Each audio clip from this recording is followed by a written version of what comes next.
سزاکست فصل دوم اپیزود اول آذر 403 گپ و گفت با قدیمی‌های انجمن.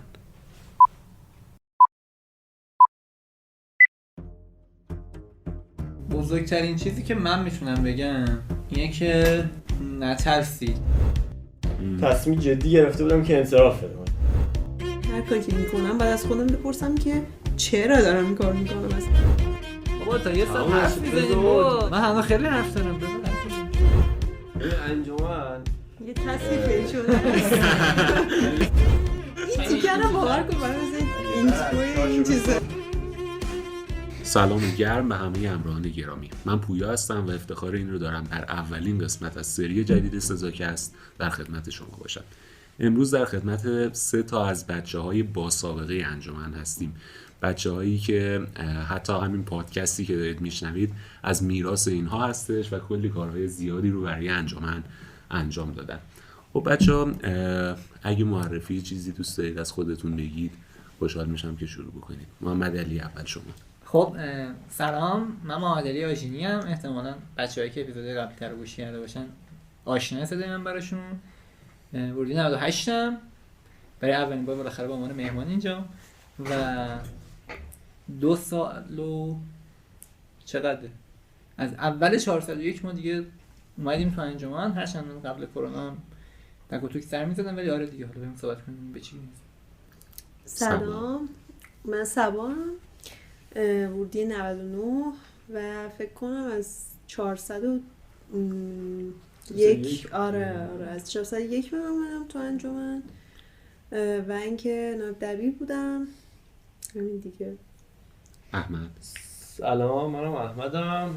من حالا به طور جدی از همون 401 با سبا اینا شروع کردیم، ولی قبلش هم مثلا از حالا استاف بعضی وقتا بودم. از محض حضوری شدن 400 بود فکر کنم. 401 بود دیگه. همین دیگه. خیلی عالی. تقریبا سالی که شما شروع کردید فعالیتتون رو توی انجمن رو همتون گفتید. اینکه با چه رویدادی این انجمن شروع شد برای شما رو یادتون هست؟ چیزی یا خاطره‌ای که برامون تعریف بکنید؟ من و احمد فکر کنم توی جشن ورودی که برای بچه‌های 99 و 400 ما داشتیم برگزار می‌کردیم بعد حضوری شدن اومدیم. اون موقع سوار روحنده نامی هم بود، یه بار آوردیمش توی که اپیزودا. ورودی 97 بودم، اومده بود ماها رو راهنمایی می‌کرد چیکار کنیم چیکار نکنیم. چند تا بچه هم بودن و این از اونجا اومدم و جالب بود. هرچند که حالا من اگه به طور استفیکلی فکر کنم قبل کرونا آخرین دوره چینی وارز هم که الان دیگه نیست ایونتش، اونجا هم جزء کادرجایش بودم. در مورد چی بود این؟ چینی وارز یه مسابقه هوش مصنوعی الگوریتمی بود که ملت میومدن یک بازی رو براش الگوریتم میچیدن که یه ایجنت مثلا بازی رو بهترین حالت ممکن ببره. همچین چیزی هم مثلا مپش بعضی وقت طراحیش به خودشون بود. یه مسابقه خیلی گنده جالبی بود. ولی متاسفانه خورد به کرونا و اون ایونت هیچ وقت درست درمون تکمیل فکر کنم نشد. شدم تکمیل شد یادم نمیاد.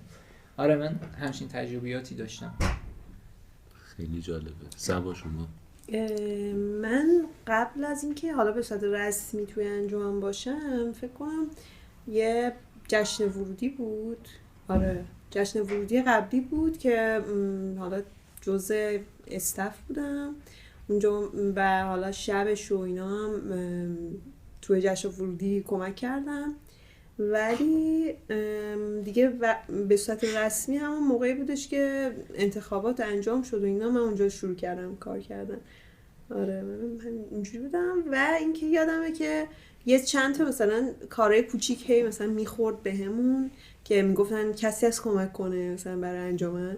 اون موقع هنوز من مثلا تو انجمن عضو رسمی نبودم و مثلا اینجوری بودم که آره مثلا خب کمک میکنم من و اینا. اینجوری.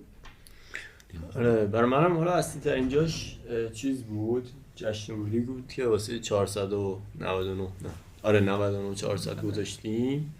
حالا اون موقع کنار سینا بودیم، با سینا شروع کردیم و اون جشن ورودی رو بودیم. تو استاف بودم من جشن ورودی بعدیش خب خیلی جدی تر دیگه وایسادیم پای کار و اینا دیگه. بعد اون دیدیم جای باحالی، گفتیم که دیگه دوره همین بیایم یه ثبت نام بکنیم ببینیم چی میشه. دوره همین ثبت نام بکنیم. یهو دبیر مسیر خورد دیگه، گفتیم آقا چیکار کنیم؟ باد خورد.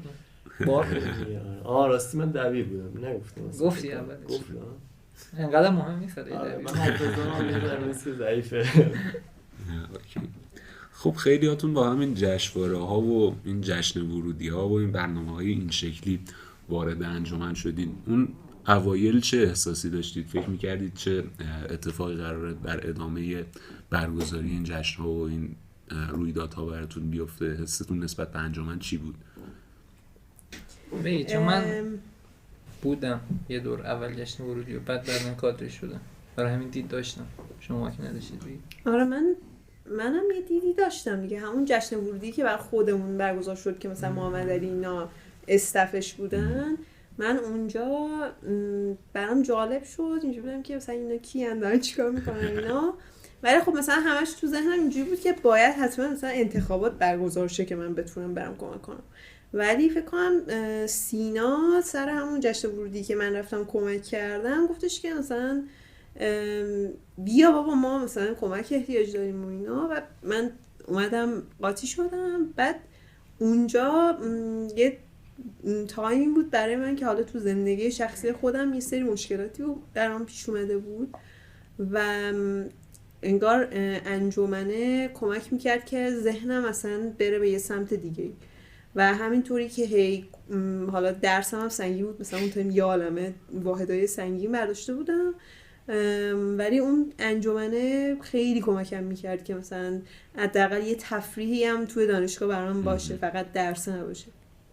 آره بعد اینجوری یه جورایی میتونم بگم استارتش خورد که من حالا نه تنها به عنوان یه کار بهش نگاه میکردم، علاقم بهش پیدا کرده بودم.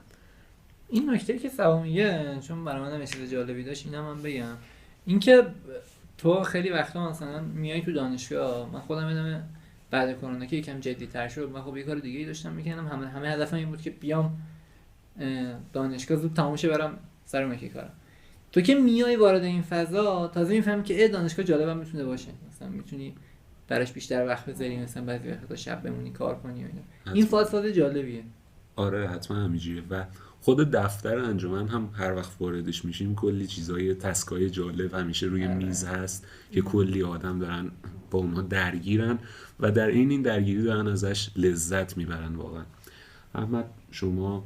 من شروع از انجمن اولیه من دیدم اسپری رنگ هست یه جا، من خیلی حال میکردم کلا دام اسپری رنگ بریم مثلا اسپری رنگ.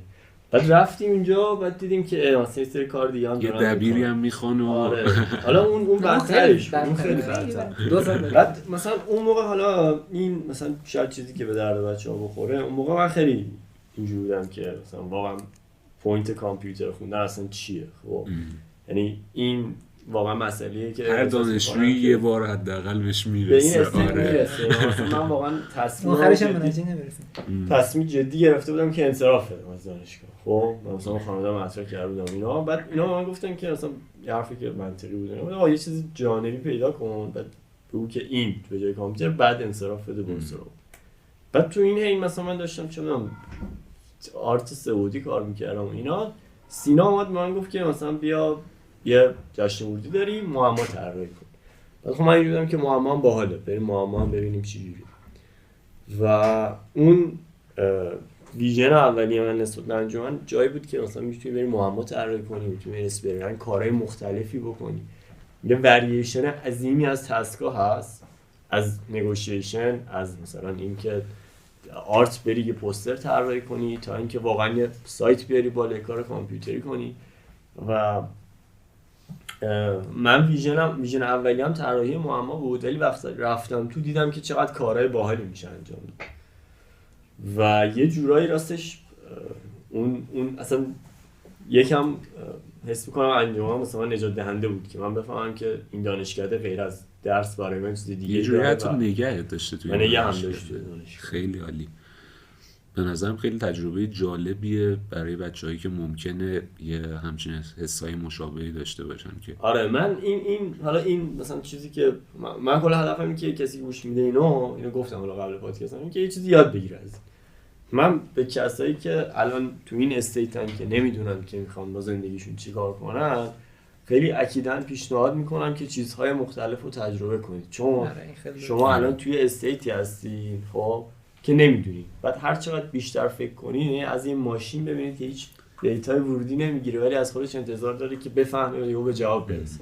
شما تا اینکه برید فیلدهای مختلف رو تجربه نکنید و به خودتون دیتای ورودی بدید هیچ وقت قرار نیست چیز اضافه تری از این که میدونید بفهمید.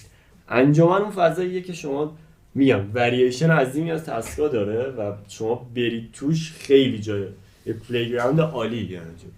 و من به بچه‌ای که الان تو این استیتن که واقعا نمیدونن میخوان چیکار کنن خیلی این پیشنهاد میکنم که یه دور شده تجربهش کنید حداقل.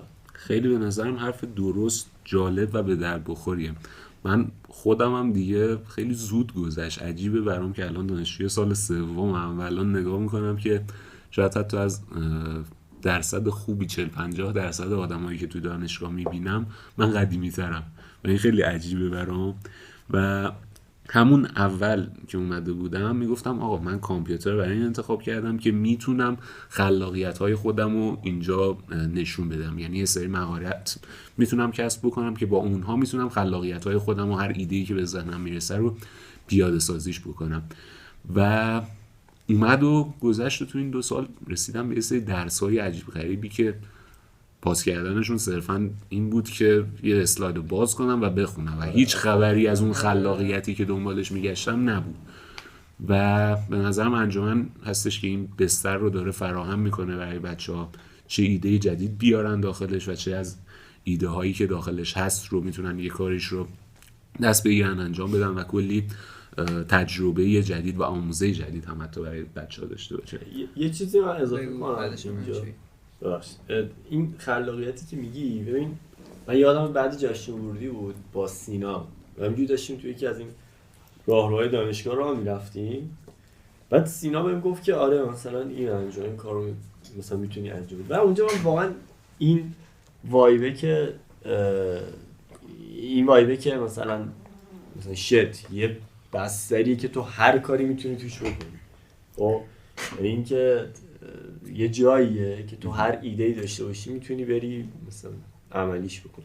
این دقیقاً مفهوم خلاقیت دیگه، این که تو دستت اونقدر بازه که هر کاری که دلت بخوای بکنی. خب اگر خلاقیت براتون جذابه انجام جای فوق‌العاده.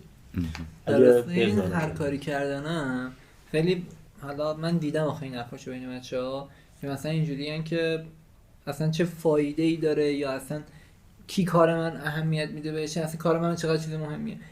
اون حرف اولش که گفتی که آقا برو یه کاری بکن اصلش چی در میاد، مهدی شجری توی، حالا مهدی شجری اصلا همه‌شو میشناسن ولی خب موبا نیوز همون پیجش توی یه پادکست تشکه دارن میگه که آقا تو میخوای به جایی برسی مهم نیست چی کار میکنی، برو فقط یه وری شروع کن، اونجا مثلا هم مسیر پیدا میکنی هم دید پیدا میکنی، میفهمی همون کاره یه چیز دیگه در میاد.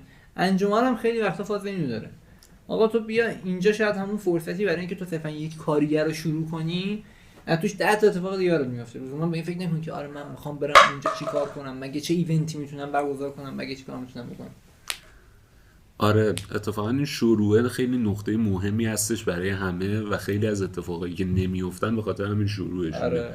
و انجمن یه مزیت دیگه‌ای هم که داره این هستش که کلی آدمای با تجربه کنارت هستن و کمکت میکنن و از یه شروع خشک و خالی توی اتاق خونه احتمالاً خیلی بهتره و کلی آدمای جدید میشناسید. خیلی درسته. خب در مورد این چیزها خیلی حرف زدیم. به نظرتون بزرگترین آورده‌ای که انجمن براتون داشته، حالا توی زندگی که بعد از دانشگاه دارید میکنید، چه آموزه‌ای براتون داشته و چه مهارتی یاد گرفتید که میتونید الان ازش استفاده بکنید؟ این نظرتون چیه؟ بزرگترینش یا مهمترینش؟ بزرگترین آوردش تعامل یاد گرفتنه احتمالاً. یعنی که تو توی انجمن روزانه حتی شبانه با چالش‌های زیادی با آدم‌های مختلفی مواجه میشی. این آدم‌ها میتونن هم تیمیای خودت باشن، همکارای خودت تو انجمن باشن، میتونه استاد دانشگاه باشه، میتونه رئیس دانشکده باشه، میتونه حراست باشه و تو توی اینجا یاد میگیری که آقا من چجوری میتونم با آدم‌های دیگه تعامل کنم، چجوری میتونم با شرکت‌ها تعامل کنم، چجوری میتونم اصلا یک خاصه‌ای که دارم چجوری میتونم کارمو براش جلو ببرم. این خیلی به درد من خورده که آقا تو قلق یاد میگیری برای انجام کار، برای جلو بردن کار، برای اینکه یه آدمی رو راضی کنی که اون چیزی که میخوای بهت بده. مدل صحبت با آدما. این مثلا من واقعا شاید بزرگترین سافت اسکیلی که توی من تقویت شد همین بود. یه جای بعد دیگه وقتی می‌خواستیم بریم با یه آدم سختی صحبت کنیم مثلا من بچه‌ها می‌فرستم. این خیلی به نظرم ولیو جالبی بود. آره این که مثلا بهینه ترین ورژن طرف از توش بتونی بکشی. حالا شاید لزوما اون چیزی که تو بخوای هم نباشه. آره ولی اون آدمه رو حد اکثرش ازش استفاده ببری. برای من یکی این بود، یکی هم این بودش که میدونی مثلا جنبه نگاه کردن به یک مسئله رو برای انجمن تغییر میده. و حالا مثلا این یعنی یه چیزی بود که تو کار من کاملا یعنی میشد ببینی که داره چه تاثیر میذاره.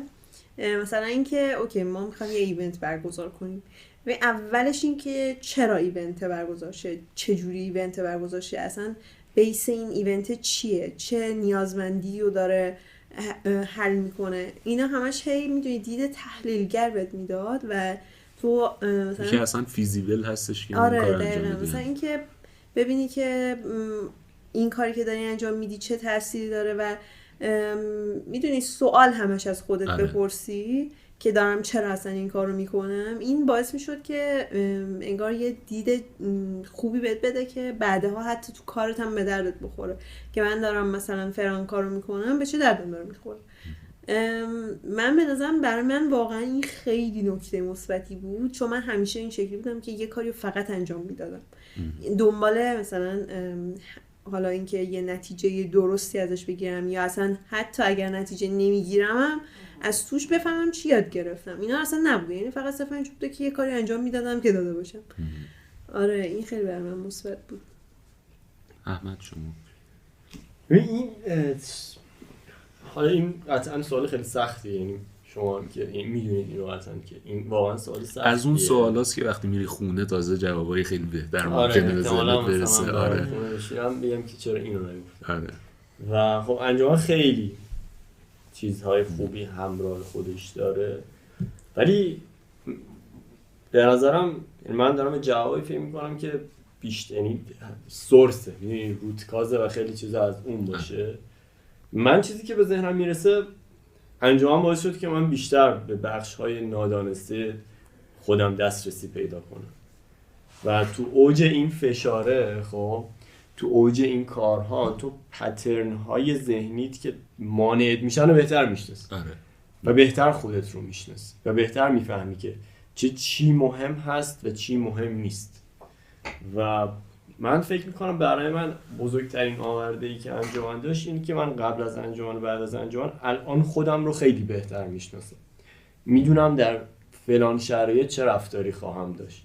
میدونم مثلا اگر میخوام این کار رو بکنم احتمالاً باید با خودم اینطور برخورد کنم. میتونی کنترلش کنی و برنامه‌ریزی بکنی. دقیقاً، یعنی تو وقتی خودت رو بشناسی خب دیگه از قبل نمیری شرایطی که تو اشتباه میکردی توش رو تون خودت رو شناختی بهتر میتونی فیت بشی با اون شرایط. و یه آورده‌ای که خودشناسیه که برای تو میاره، خب این به نظرم خیلی مهمه. این که تو همونطور که خودت رو میشناسی بیشتر آدم‌ها رو هم میشناسی. و به نظرم واقعا یه چیز مهمی که انجمن داشت اینی که الان ما خب میدونیم برای چه کاری و چه آدمی انتخاب کنیم و میدونیم که مثلا با آدم‌ها چطور برخورد کنیم. این که آدم‌ها رو از دیدگاه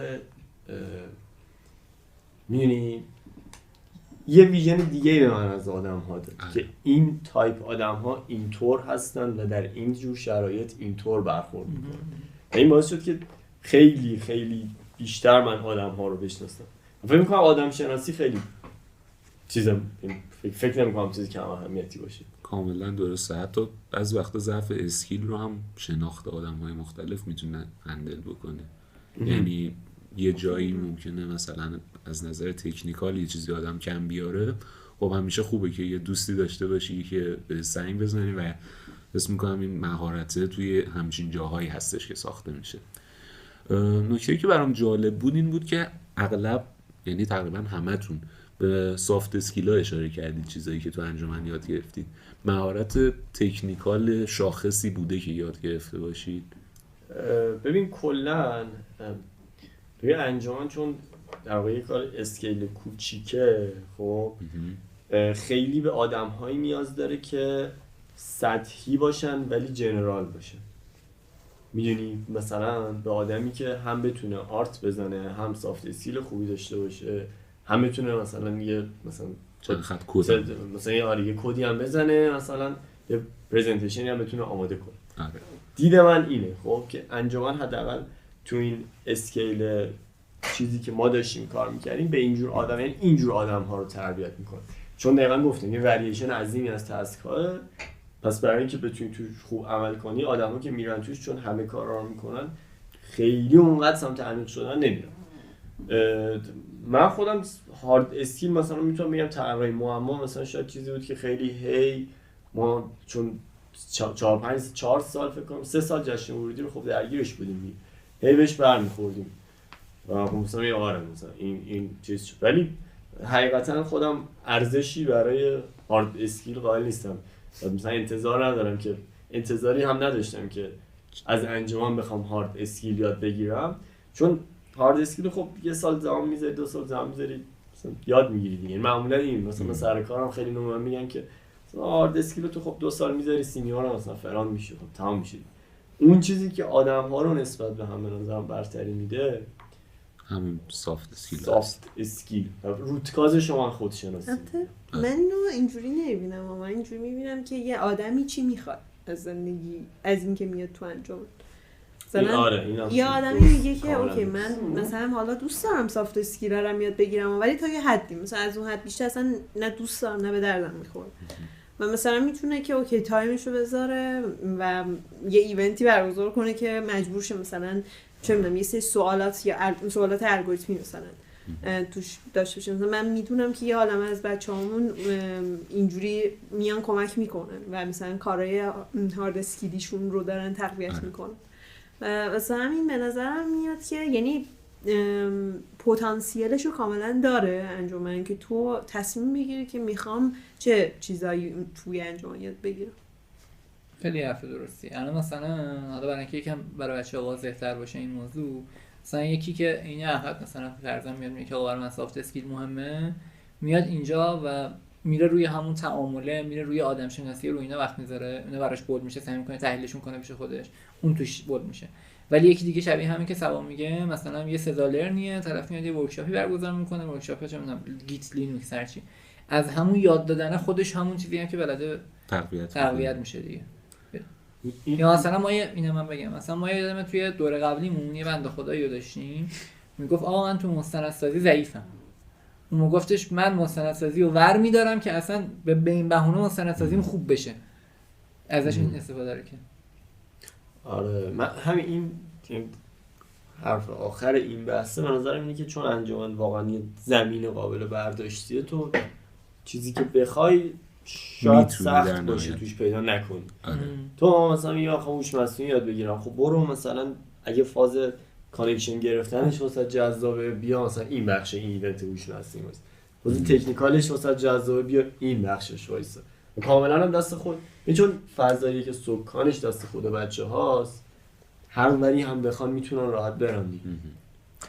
من یکی از نیتایی که از این سوال داشتم این بود که جالب بود برام، یکی از جلسه‌های انجمن بود و بچه‌ها وقتی رولای همدیگر معرفی می‌کردن یکی از بچه‌ها رو گفتن تحت عنوان آرت و در ادامه گفتن هیچ سابقه‌ای توی آرت نداره و این خیلی جالب بود برای من و اینکه انجمن همیشه هم آرت‌های قشنگی داشته و این خیلی جالبه که بچه‌ها میان بدون دانش انقدر حالا بالای اون ابتدا یاد میگیرن و کلی مهارت‌های جدید کسب میکنن که قطعاً بعداً هم به دردشون میخوره. اصلا یکی به نظر من ولیوهای انجمن اینکه تو واقعا لازم نیست لزوما چیزی هم بلد باشی دیگه. این مثلا خیلی مهمه که این اعتماد به نفس رو نه تو فاز خود من که بلد نیستم آرت ولی آرت نیستم اتفاقا چون اینجا جای همون کاره یا دو تا اصلا گند بزن میگی چیکار دانشجوییه دیگه قرار نیست پرفکت درست چیز کنی می یاد میگیری. همین بودیم خیلی هم ما که مثلا بچه‌ها اتفاقا آرت خیلی مثلا خوب بود واقعا بچه‌ای زیادی داشتیم که طرف هیچی بلد نبوده به این بهونه الان واقعا مثلا مسیرش رفته اونوری. آره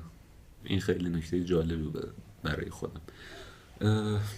چقدر زود گذشت. بریم سراغ آخرین سوالی که حالا من بهش فکر کرده بودم که بپرسم و جوابش هم احتمالاً میدونم. اینکه برگردین به عقب آیا دوباره عضو انجمن میشید؟ و حس میکنم جواب همتون بای دیفالت یه آره خیلی بزرگ و گنده است. بنابراین اینجوری عوضش میکنم که برگردید عقب دوباره به اون زمان مثلا اوج فعالیتتون توی انجمن، اون زمانی که حجم کاری خیلی زیادی داشتید، کاری هست که از انجامش مثلا پشیمون باشید یا بخواید که انجامش بدید؟ چه تغییری تو این گذشته میدید؟ من دوست دارم جواب سوالتو با تکمیل کردن یکی از سوالهای قبل‌ترت جواب بدم. من نظرم دو تا اسپکتی که خوب بود به اینا هم اشاره می‌کردیم که آقا انجمن اینا هم توش یک ولیو مهمه که تو میتونی کسب کنی. یکیش مقوله کانکشن بود، اینکه تو میتونی از طریق انجمن خیلی با آدم‌ها، با شرکت‌ها و مثلا خیلی جاهایی که تو در حالت عادی احتمالاً سخت باشه بری ارتباط بگیری با این سیستم که مثلا میری مثلا فرضاً پیش دیجیکالا پیش اشاره میگی من انجمن علمی دانشگاه صنعتم، حالا میتونم این کارو بکنم، تو بیا با هم صحبت کنیم، حالا اون آدم برات ولیو خلق میکنه، میتونی برات ارزش میذاره که برات گوش بده. بنابراین اینکه جاهایی که میشه من سعی کردم تا دام موقعی که خودم بودم این موضوع بود بشم، ولی شاید میتونستم بود بشم همین بود، میشه آدم خیلی بیشتر از این فضا استفاده کنه، خیلی کانکشن‌های بیشتری بگیره، خیلی بری اصلا واقعا تو هر کسی که مثلا تو اکوسیستم کامپیوتری استارتاپی ایران بخوای و میتونی از طریق انجمن بری سراغش. به همین بهونه به دیتا ستای خیلی خوبی مثلا تولید میشه، تو برو ایمیل و اساتید فلانجا رو جمع بکن، اینها همه اینا یه مجموعه ارزشمندی به نظرم. یکی دیگه هم حالا لزوما اون شکلی هم نه، میگم اینکه بیاری ارتباط خارج از دانشگاه بگیری که به درد بدنت هم بخوره. ولی یکی دیگه ارزش ها هم به نظرم این بود که توی انجمن آدما یاد میگیرن که بدون اینکه توقع داشته باشن چیزی بهشون برسه بتونن برای خودشون و دنیای اطرافشون جای بهتری خلق کنن. این هم به نظر من خیلی ولیوی مهمیه و مثلا من حس میکنم دوست داشتم اگه برمیگشتم روی این موضوع تمرکز بیشتری میذاشتم، چون بعداً برای خودم خیلی اولویت شد که آقا من هر جایی که هستم محیط اطرافم رو جای بهتری کنم، یک کار نان پرافیت جالبی انجام بدم.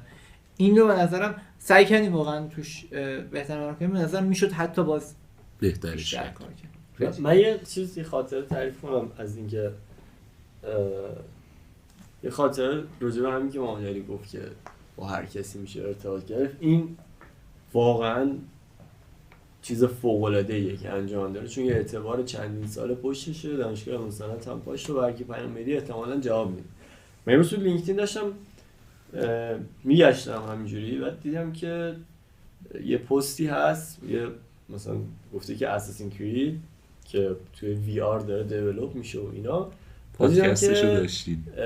یک در اون کسی که پست گذاشته بود خانمه بود، یاسمن فرازان، و دیدم که ایرانیه، چقدر باحال. رفتم دیدم گفتم خب این چقدر باحال، همینجوری رندوم پیام دادم که آره من مثلا از طرف دانشگاه نصرت و فلان و بهمان، دانشگاه ما هم که خیلی مثلا عاشق بازی و بازی سازیه، یه پادکست بریم. واقعا تیری در تاریکی بود و هیچ مثلا ذره احتمال نمیدادم که مثلا قبول کنی. یارو مثلا توی شرکت خفنی تو یوبی سافت رو کار میکنه، چرا اصلا قبول آلمان بود فکر میکنم. آلمان آره. بعد دیدم پیام داد گفت آره من خیلی واسم جذاب و اینا، و این قدرت فوق العاده ایه که مثلا من انجام میده. یعنی از یه جایی به بعد من اینو از یه چیز مثلا مزایا به بچه‌ها گفتم انجمن این رو داره، پس بیایید در انجمن فعالیت کنید. به جوری اینکه آقا مثلا تو کی واسه جذاب، یه اسم یه آدم بگو، مثلا فلانی، آقا مثلا بیا تو ایونت رو خود بذار و فلانی پیام بده مثلا واقعا از طرف دانشکده مثلا از طرف انجمن علمی هم بیایم مثلا چیز اون ارتباط رو باش بسازیم. این فوق العاده است. بعد انجمن یه اعتبار خاصی می‌دونی این اعتماد به نفس چیزه. مثلا به این مقاش از اینا بودم که میرفتم رستوران، مثلا اگه واقعا من از انجمن علمی هستم نه مثلا سفارش هم مثلا فرسون قیمه است، بعد یا مثلا برام استیک می آوردن مثلا اینجوریه که آره من همین سفارش دادم مثلا اصلا هیچی مثلا اعتراض از خجالتی خیلی منم به جای قیمه برام استیک می آوردن. شاید مثلا درست نبود ولی حالا بگذارم. بعد یعنی خیلی خجالتی بودم و اینا. بعد همین حرف انجمن که مثلا با پشت انجمن قایم می‌شدم اون اوایل، خب روم نمیشد مثلا برم به یه آدم رندومی یه جای دنیا مثلا پیام بدم، همین به اسم انجمن پشت اون قایم می‌شدم. بعد مثلا میرفتم حرف بزنم می‌دونم نه مثلا آدم‌ها انگار اوکی ان واقعا مثلا خجالت نداره آدم مثلا یا حتی مثلا به اسم انجمن چه میدونم با کسی لازم بود دعوا هم می‌کردم.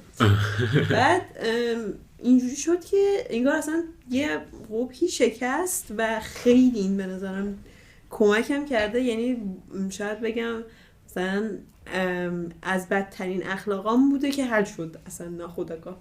و آره همین که میگنه مثلا میدونی آدم توی شغلش هم اینو احتیاج داره. یعنی من روزانه دارم از این چیزی که به دست آوردم استفاده میکنم الان که از کسی خجالت نمیکشم و حرفامو میزنم. و فکر می‌کنم اینم خیلی تو بچه‌های کامپیوتر زیاده. یعنی تو نگاه کنی بچه‌های کامپیوتر یه مشخصه انگار دارن که خجالتی ان، چون سرشون مثلا تو کار خودشون بوده همیشه با کسی چیز نکردن. به اون عقبشون بستگی داره که خب برای اینکه کامپیوتر علم و صنعت طرف بخواد قبول بشه همیشه یه جای ایزوله بوده داشته درسشو می‌خونده و خب اون مهارت ارتباطی عضلش شکل نگرفته، قدرت خودش رو پیدا نکرده. من راجع به این اگه بخوام بگم مثلا من خودم قبل از مثلا نبودم تو شما مثلا من نمیشناختیم اون اول اومده گفتن این کیه مثلا اومده این مثلا بعد از 2 سال دانشگاه جوری که مثلا تو کی من گفتم سلام من بودی 99 هم مثلا تو هم بودی ما من یه گوشه میرفتم یه گوشه سایت میشستم مثلا این کارامو میکردم و اینا. بعد مثلا یادم یه مکالمه داشتم با بچه خوابگاه، تو خوابگاه بودیم یه شب خیلی وقت پیش مثلا من گفتم برو دعوی شد یه که برو بابا مثلا من برم با اساتید من آلردی مثلا با تو نمیتونم حرف بزنم همینجوری سر تو موندم چه برسم با اساتید. بعد دیگه مثلا واقعا چرخید و این مثلا با این عقبه این حجم از درونگرایی خب میای تو انجمن و تو مجبوری برای اینکه مثلا این پول اسپانسر رو مثلا بگیری خب برای اینکه این ایونت رو بذاری، برای اینکه آقا در انجمن تو مثلا بستن در انجمن رو باز کنی، مجبوری بشینی فکر کنی برای که خب اوکی این ترسا رو باید بذاری کنار رو بری حرف بزنی. و مثلا بعد یه سال به خود میاد دیگه که انقدر حرف میزنی همه میگن حرف نزن دیگه بس دیگه. آره کلی از ایونت های جالبی که اتفاق افتاده و دوست داشتید و خوش گذشته گفتید. در مورد تسکای فیل شده انجمن هم خاطره‌ای دارید؟ واه این انجمن یه تصویر فیل شده است. یه فیل اون آیسبرگیه که اون بالاش فقط میره. ببین ما حدود 70-80 تا ایونت داشتیم که الان من برگردم عقب مثلا بخوام بگم مثلا 10 تاش یادم. اونایی که یادم نیست یه حجم زیادیش تعداد خیلی کمی اومدن، یه حجم زیادی اصلا ما رفتیم تو دلش مثلا انجام دادیم تسکاش هم بردیم جلو فیل شد و این طبیعیه میدونی. یعنی به نظرم اگر انتظار این هست که شما یه انجمنی داشته باشید که 20 تا ایونت بذاره 20 تا ساکسس داشته باشه این اصلا اینطور نیست. خب قطعا برای اینکه انجمن مثلا خوب و فعالیتی داشته باشید و ایونت قوی داشته باشید یه حجم زیادی باید فیل داده باشید و ما به نظرم ایونت های فیل شدهمون خیلی بیشتر از ایونت های موفقمون. داغ دلمو تازه کردیم. من یادم میاد یه ماهی بود یه بازی 2 ماهه بود یه سری ایونت ما داشتیم اسمش سزا تور بود. بعد در قالب یه سری مثلا سمینارهای تکی و اینا مثلا برگزار میشد، توش اردو فلان اینا هم داشت.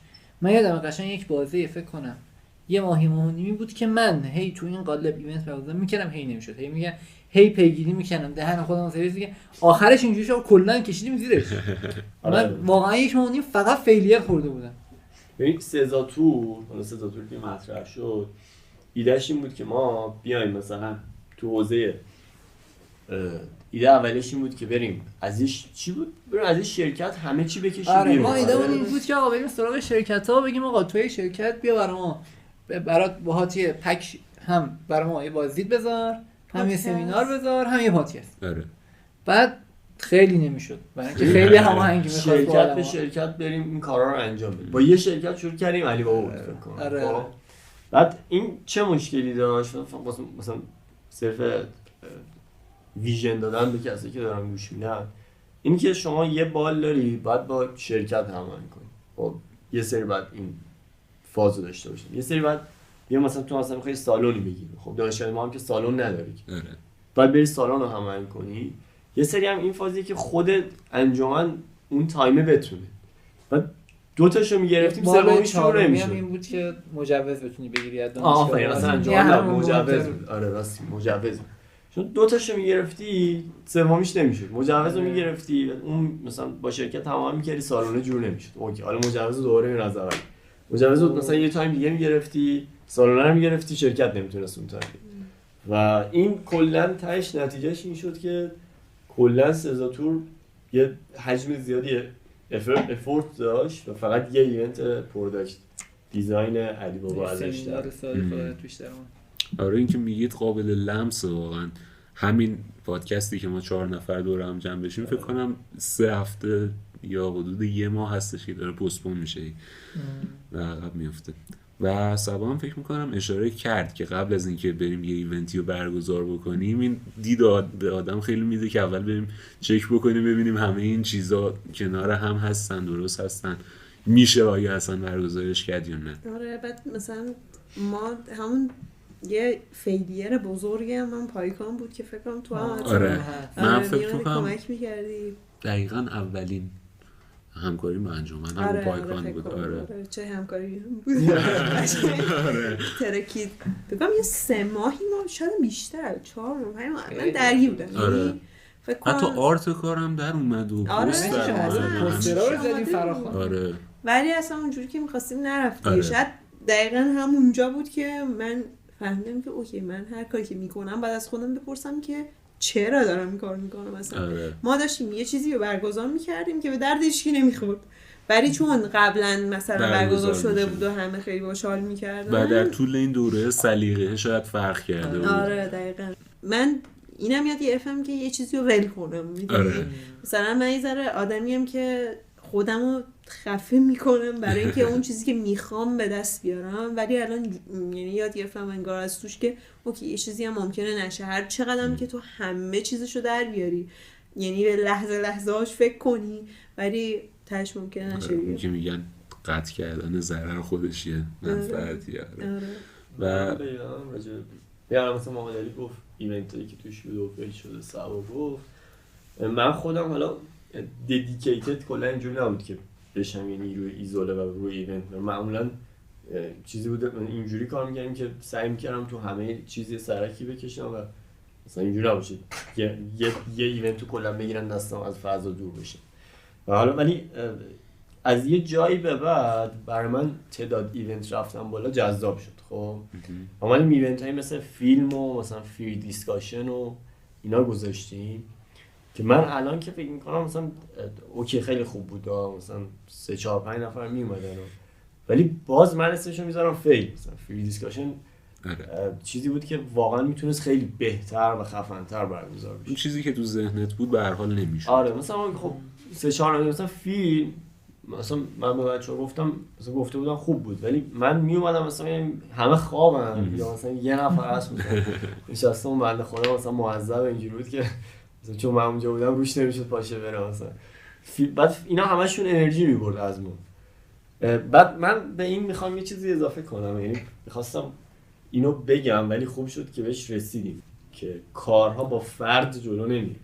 من پترنی که دیدم این بود که اوکی مثلا معادلی ایزوله میشد اون کار سخت جلو میرفت، من ایزوله میشدم مثلا میموندم تو کار، سبا ایزوله میشد مثلا کار سخت جلو میرفت. بعد حالا چه میدونم من و معادلی یکم بهتر، من و سبا کار مثلا بهتر، سبا معادلی یکم کار مثلا ایونت خفن ستایی دیگه و در نهایت مثلا هر چقدر این جمع فوکوستر روی چیزی انرژی میذاشت اون ایونت خفن‌تر میشه و من به نظرم این واقعا میشه خیلی بهش فکر کرد که تو استراتژی هاتون تو کاراتون حالا مثلا بچه انجام جدید میتونم به این خیلی فکر کنید که سعی کنید که آدما رو ایزوله نکنید و هر چقدر این که آدما رو مثلا ترک کامبینیشن های بهتر رو کنار هم بذارین قطعا نتیجه های بهتری میگیرید و این قشنگی این پادکست به نظر اینه که این نیست که یه نفر بیاد حرف بزنه، این خودش نشونه اینه که ما برامون مهم تیم ارجحیت نسبت به فرد.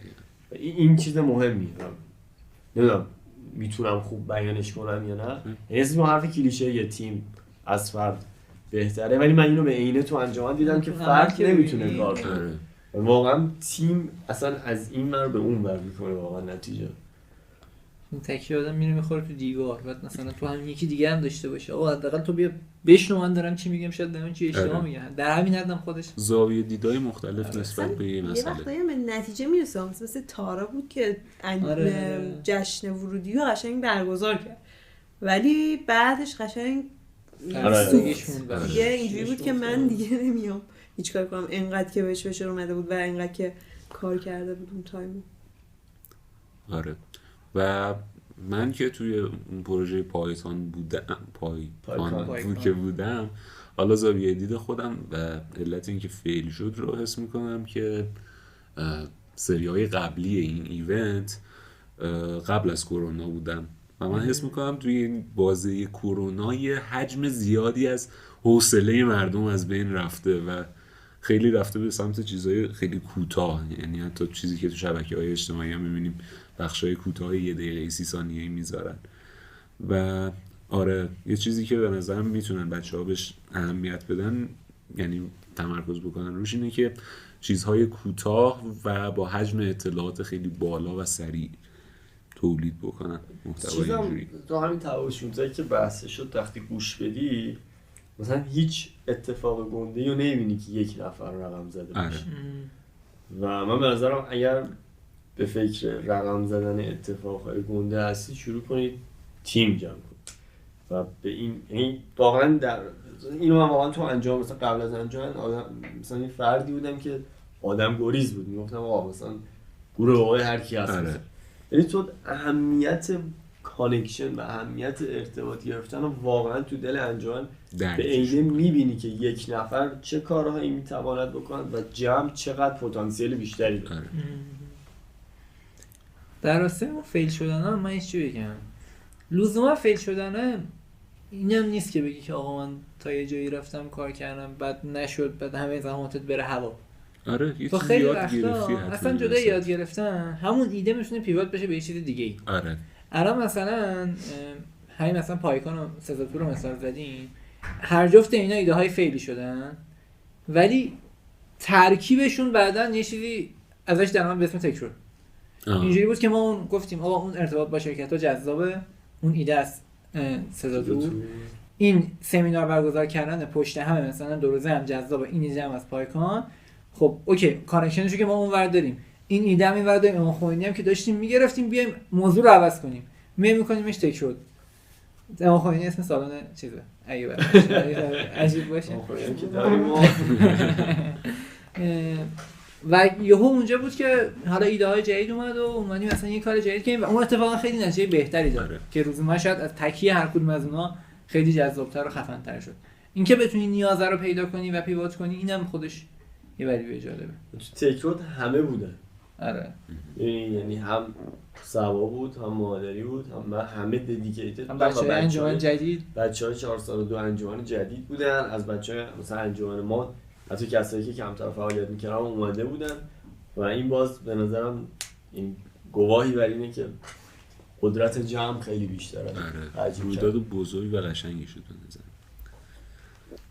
بچه سخت‌ترین بخش انجمن یا سخت‌ترین چالشی که توی این مدت داشتید به نظرتون چی بوده؟ اینکه بتونی ادامه بدی. حقیقتا یه سری وقتا هست تو به معنی واقعی کلمه پاره میشی زیر فشار کار، میدونی، و خیلی وقتا هم هستش که لزوما نمیتونی از بقیه هم توقع داشته باشی که همراهت باشن. میری یه کاری رو میکنی، مسئولیتی رو دوشته، خیلی هم شاید حتی موقعیت کمک گرفتن از بقیه آدما نباشه، ولی مسئولیت توه و باید بریش جلو. یکی این خیلی واقعا سخته. کجا بود؟ شاید مثلا توی همون فضا تورینا بود، شاید مثلا خیلی وقتا خود کارهای پادکست بود، نه کلا، یا شاید مثلا بولترین جاش برای من توی چیز بود، اون ایونت علی بابایی که برای پروداکت دیزاین من داشتم میرفتم جلو و من واقعا یک سری جاها داشتم تکی میدویدم بین دانشکده ها به معنی واقعی کلمه که مثلا کاره برسه، مجوزه برسه، کاره بره جلو. یکی این به نظرم خیلی جای سختیه، ولی خب لزوما سختی بدی نیست، سختی شیرینیه که تجربه میشه. و من صحبتت یادت نره یه چیزی هم حس میکنم که احتمالاً تجربهش کردی، جایی که باید اعلام بکنی به تیم که این پروژه دیگه قرار ادامه پیدا نکنه، فکر میکنم جزو همین دسته قرار بگیره. زیاد سخت نبود حقیقتا واسه پروژه سخت نبود، ولی جاهایی بود که شاید حتی فکر کردیم که شاید بسته دیگه، خود انجام بسته. اون واقعا سخت بود. این پروژه رو خب تو میبینی اون لحظه تصمیم گیریه، خب اون مثلا چند دقیقه‌ای که میشینید هم فکر میکنید اون سخته، چون یه کاری رفته و مثلا یه پوستری زده شده یا مجوزی گرفته شده، رو روتینی داره میره جلو، ولی تو میبینی که دیگه اوکی این فلوی که داره میره جلو، حداقل این مثلا لاینت نمیتونی دیگه کاریش بکنی و واسه انرژیش بیشتر از انرژی که داری میذاری بیشتر از سودی که بهره‌ای که ازش میگیری. اون لحظه سخته، ولی خب اعلام کردنش و چیزی که شده دیگه. ادامه بده صحبتت. یه سری نقاطی هم بود واقعا توی انجمن ما که مثلا شاید واقعا سخت‌ترین نقطه برای من اون بود. جایی بود که تو اوج کار بودن، توی اوج کارهای درسی بودن همه بچه‌ها و واقعا کسی خیلی نبود که واسه انجمن بخواد وقتی بذاره. ما یکی دو تا بازدید می‌خواستیم ببریم توی یک بازی و چون واقعا خودمون نیرو کم داشتیم برای کارا جلو نمیرفت و اینجوری بودیم که شاید واقعا دیگه بیش از این ازمون بر نمیاد دیگه، شاید باید یک اندی بذاریم برای تا اینجا دیگه، کم کم منتظر باشیم بچه‌های ورود جدید بیان. اونجا نقطه سختی بود واقعا، که تو مثلا میبینی که یه چیزی رو تا کلی آوردی بالا، به کلی برای زحمت کشیدی و یه جایی باید بپذیری که اون جایی که مثلا بپذیری تموم میشه یا مثلا انرژی پرداری. ولی خب در عمل ثابت شد که اونم صرفا بین فراز و فرودهای مسیر یک فرودی بود که تو بعد ادامهش میدادی و اینا همون در راسته همون سافت اسکیل قوی کردن ها، در راسته تجربه کردن ها، اینا همش به درد میخوره. برای من تقریبا همینا بوده، ولی یه چیز دیگه هم که مثلا سخت بود برام همین بود که بین کاری که غیر از انجمنه، حالا یا درسمه یا سر کار میرفتم یه تایمی و خود انجمن یه تعادلی برقرار کنم، چون انجمن نه ساعت داشت نه اسکوپ کارت مشخص بود، یعنی هر لحظه ممکن بود که مثلا یه کار گنده بیفته جلوت، بعد دیگه کارهای خودت میمون. این هم خیلی سخت بود هندل کردنش. مثلا یادمه که سر کار بودم، من اونجا باید حضوری حتما میرفتم شرکت، بعد مثلا زنگ میزنم تلفنی وسط شرکت مثلا به این یکی ببینم فلان مجوز چرا اوکی نمیشه، مثلا وسط شرکت مجبورم یه سری کارا رو انجام بدم و این مثلا خب حالا سخت بود دیگه، اینکه مثلا بتونم خودمو کنترل کنم که اوکی صبر کن که بعد از کارت مثلا این انجام بدی. مثلا همیشه آدم چون استرس میگیره یا مثلا نگرانه که یه چیزی انجام نشه، همون لحظه میخواد انجامش بده دیگه، ولی خب این برای من سخت بود واقعا. بعد یه تایمی هم بودش که حالا هم کار میکردم هم درس، یعنی درسم واقعا سنگین شده بود، اصلا خودم داشتم خفه میکردم انقدر واحد برداشته بودم و اینا. و آره اون تایمم قشنگ یادمه که اینجوری بودم که دیگه نمیکشم، به خصوص مثلا آخرای انجمن که مثلا همزمان 3 تا ایونت گنده داشتیم برگزار میکردیم. فکر کنم یکیش حرکت بود، یکیش هم تک رود بود، علم و CBC هم بود. بعد خب مثلا من تو همه اینا داشتم کمک میکردم و همشون هم چیز عظیم بود. آره یعنی واقعا وقتی رو سنگین بودن. بعد مثلا میدونی یه کار جسمی هم بود یه قسمتیش، مثلا من وسیله‌اشو برو بخر بیاد اینا رو درست کن مثلا بچین. آره اینجوری تو اون شرایط هم واقعا اذیت شدم، ولی خب میدونی آدم اینجوریه که بعدش که بهش فکر میکنه میگه ای بابا مثلا چه حالی میداد، مثلا اینقدر هم داشتی مثلا سختی میکشیدی ولی خیلی خوش میگذشت. آره ولی اون تایم قشنگ یادمه که به احمد میگفتم که من دیگه نمیکشم و مثلا میخواستم تو راه خونه و اینجا هم یه دونه پرانتز باز کنم، من کرج خونم و مثلا تو راه مثلا رانندگی میکردم واقعا نیاز داشتم که بین دو تا پلکام یه دونه خلال دندون بذارم که واقعا بازمونه. این که حالا مثلا بالانس مثلا درس و انجام من فقط مثلا میخوام بگم کلا این شکلی میشد بعد یه تایمی که تو مثلا درس رو میخوندی، مثلا ورتون میگی من انقدر درس میخونم دیگه، هر تایمی غیر از اون بود برای انجام. خب یعنی تو دیگه تایم خالی اینا، یعنی تو اگه ول می‌کردی انجام رو راحت میتونستی 24/7 همینجوری کار انجام. یعنی حداقل واسه من اینجوری بود که قشنگ مثل یه قول همه تایممو میخوندم و این واقعا چیز سختی. چیزی می‌خواد بپرسی این که بگم چیزی نمی‌خواستی. آره دیگه همین دیگه. ببین واسه من اگه راجع به سختیش بخوام بگم 2 تا چیز به ذهنم میرسه. یکی اینکه تو ببین برای من اصلا یه ایده به ذهنم میرسید، یه کاری خواستیم بکنیم، یه آتیش درونی بود که این کارا رو انجام بده، ولی اینکه تنها باشم منو میترسه. اینکه تو تنهایی ادامه بدی به نظرم کار سختی.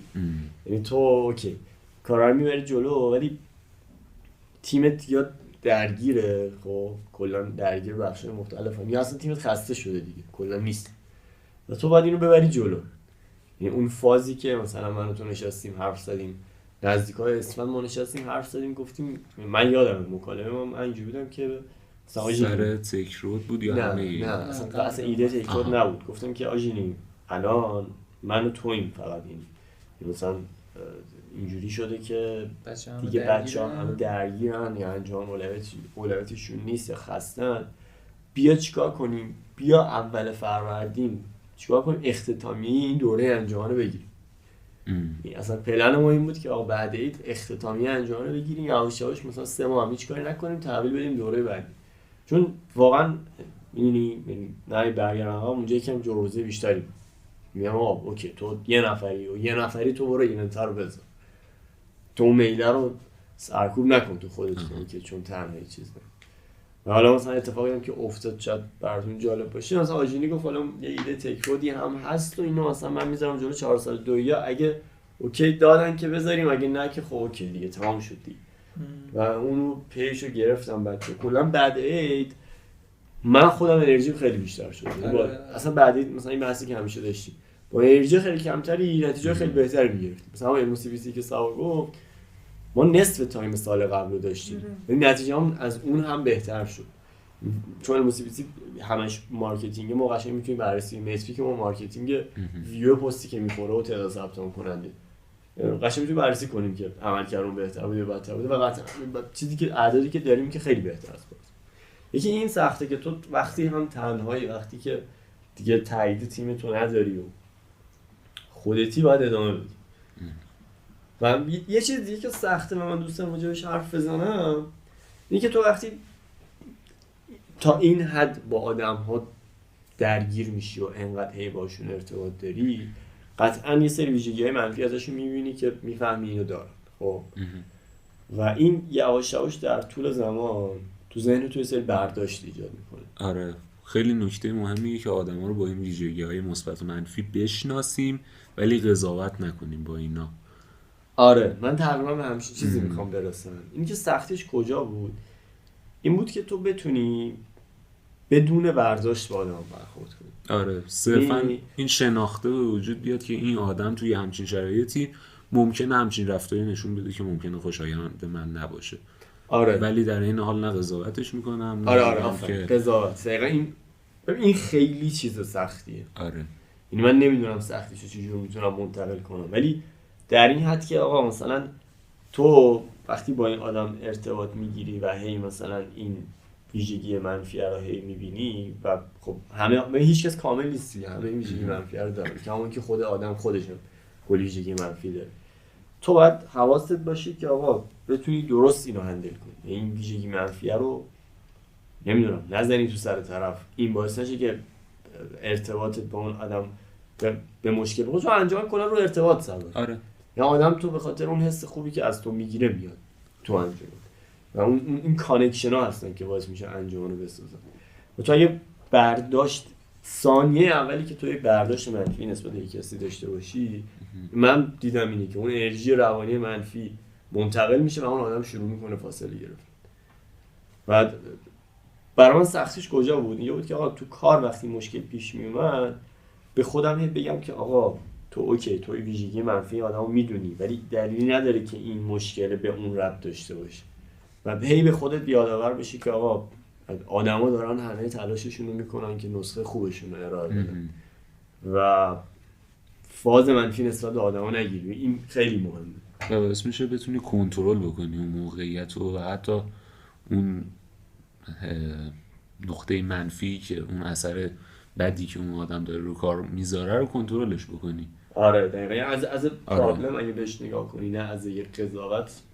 آره. کلا همینه دیگه، بدون برداشت از آدم ها باهاشون ارتباط برقرار کردن کار سخت. ببین شما یا میدونید این کار سختیه خب یا اصلا متوجه سختیش نشدید هنوز. من به نظرم از این دو حالت خارج نیست. خب بچه به عنوان حرف آخر برای یه کسی که حالا تعامل کمی با انجمن داشته چه توصیه چه نکته‌ای دارید که حالا بیشتر متمایلش بکنید یا هر چیز دیگه‌ای که هر چه میخواد دل تنگت بگو این داستانه؟ من به نظر مهمترین چیزی که میتونم بگم از نظر خودم اینه به بچه‌ها که آقا نترسید، پاشید بیایید تو انجمن کارهایی که به نظرتون جالبه رو بکنید و همون چیزی که تا حالا تو بحث هم گفتیم، انجمن بهتون یه سوپر پاوری میده که هم تقریبا هر کاری که خلاقیتتون بهتون اجازه میده انجام بدید رو انجام بدید، هم کلی آورده داره که تا سالها میتونید ازشون استفاده کنید و بهش رجوع کنید و اینا، و در آخر خیلی دوستای خوبی هم پیدا میکنید. صبا شما؟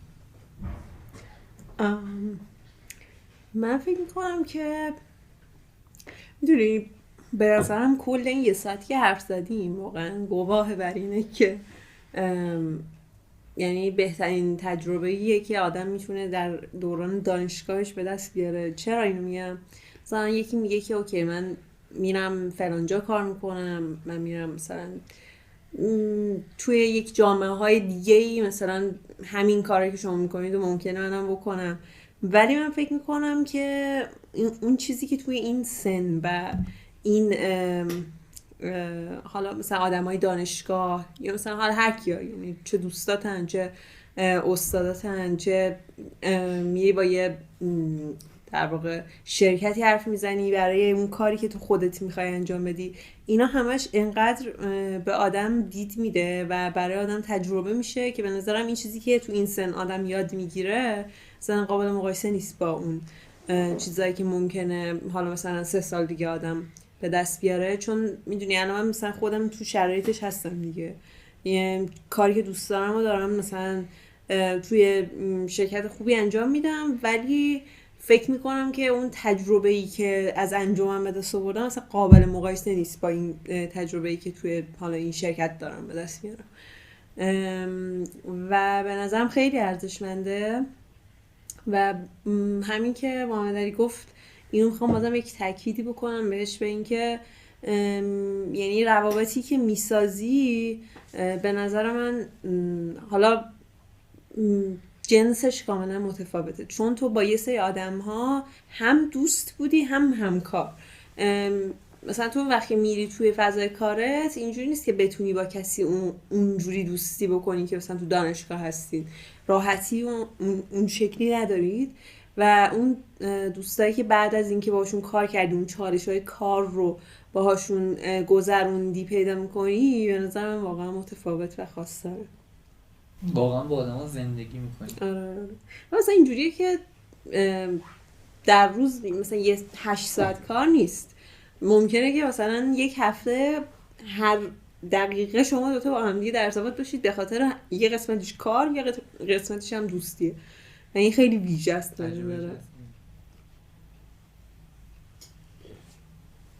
من فکر میکنم که مهمترین سوالی که هر کسی باید تو زندگیش جواب بده به خودش اینه که میخواد با زندگیش چیکار کنه و چه خواسته از این زندگی داره. فکر میکنم واسه همه مبهمه این مسئله و مبهم شاید تا آخر عمر بمونه، نمیدونم.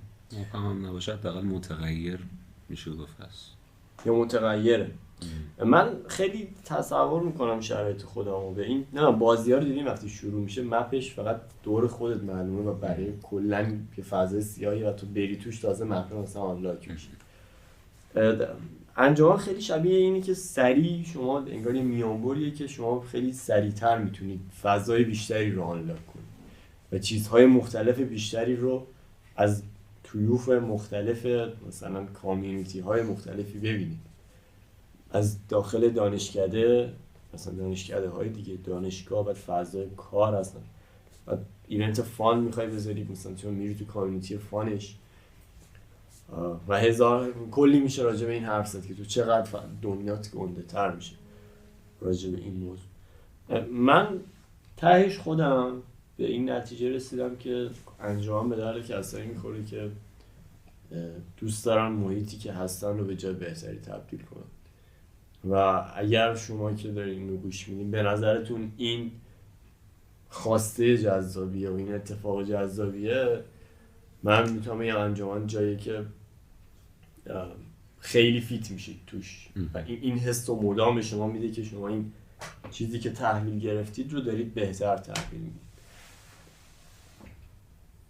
فکر میکنم حرفا دیگه تموم شد در مورد انجمن. هرچی که باید میدونستیم در مورد مزایایی که میتونه به یه آدم بده خیلی صحبت کردیم، سافت اسکیلا، هارد اسکیلا، تجربه هایی که داشتید و مرسی از همتون، مرسی از وقتی که گذاشتید، مرسی که آدم های عمیقی هستید واقعا و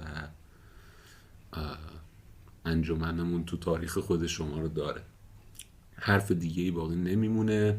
مرسی از همگی کسایی که گوش دادن. تشکر از همگی. خدا نگهدار. دم شما گرم. خدا حافظ. خدا حافظ.